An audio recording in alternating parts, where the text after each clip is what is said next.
അതിലാണെങ്കിൽ Tony Isaac മരിച്ചുപോയില്ലേ?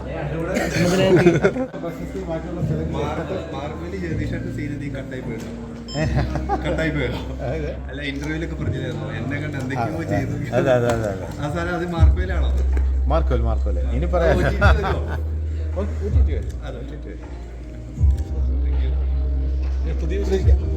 പറയാം ഇവിടെ പറയാം തീർച്ചയായിട്ടും.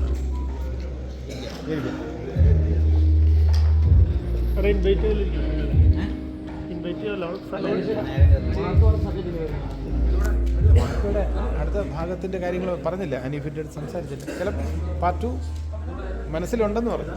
അതിലാണെങ്കിൽ ടോണി ഐസക് മരിച്ചുപോയില്ലേ? ടോണി ഐസക്കിന്റെ ട്വിൻ ബ്രദർ ഉണ്ടോ എന്ന് നോക്കാൻ. മഹേഷ് നാരായണന്റെ പടത്തിൽ സാറുണ്ട് പറയുന്നുണ്ടല്ലോ. ഉണ്ടെന്നോ? ഉണ്ടെങ്കിൽ സന്തോഷം.